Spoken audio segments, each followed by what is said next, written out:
Thanks for checking out this video today. My name's Miles Pitcher. I'm the owner of Superior Lending.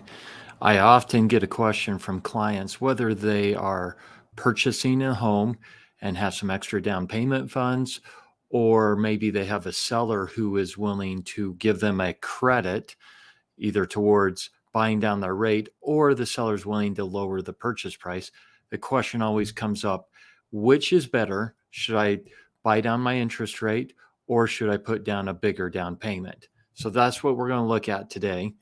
And we're going to jump in right here. So before we jump in, if you do me a favor and hit that subscribe button, that would be awesome. So when we say better, there's a lot of different ways we can look at this, such as, is it better for how fast you're going to pay off the mortgage? Is it better for your cash to close numbers? Is it better for your purchasing power, right? Can you buy more home? Or is it just your monthly payment? Today, we're evaluating based on monthly payment, but we're going to go through a scenario, and I want to show you some of the differences and how powerful this can be. So we're going to start out with a scenario right here, and I'm going to go full screen here. So we're using great credit, $550 purchase price, and a down payment on a conventional loan of 5% down. Okay, this is an example scenario, and you can see that our rate would be 6.125. That's an example rate we're using. One of the things in here I want you to notice is the PMI. This video is not about PMI, but I just want you to remember that not all PMI is the same on conventional loans. There are multiple companies that provide PMI. Some of them have much, much lower rates.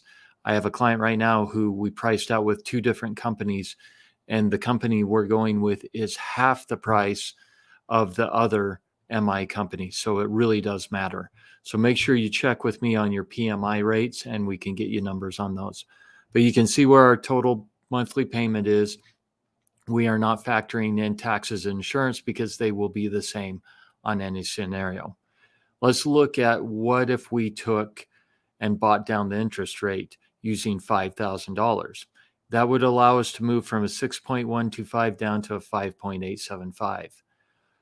Our PMI stays the same. However, our monthly payment becomes $83.99 less per month. Okay, that's not bad. That's pretty good. Let's look at it now. If we took that $5,000 and said, let's either lower the purchase price, or maybe this is a refinance and the client hasn't enough money to put more money down. Just in the end, our loan amount is going to be $5,000 less. What does that look like? So our down payment now is not 5%, it's 5.909. Loan amount's less. Okay.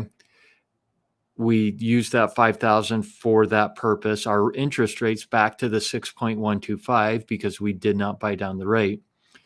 It only saves us $31 a month. Now you may say, well, that's not a big difference, Miles, around $50 between the lower rate and the purchase price. Well, it isn't a huge amount, but it does really help the client big time. It saves them more money. And imagine if that was $10,000 instead. That would even be more beneficial to the client. So the point here being is, if we're trying to get the lowest monthly payment or the best purchasing power for our client, always getting something done with the rate is going to help them more. And that's because debt, which the mortgage would be is debt, is a magnifier. And it's always going to give the client more purchasing power or a lower monthly payment in there. Let me know if you have any questions. Here's how you can get a hold of myself or my team. We're always happy to help and answer questions that you may have. Have a good one. Thanks for watching this video.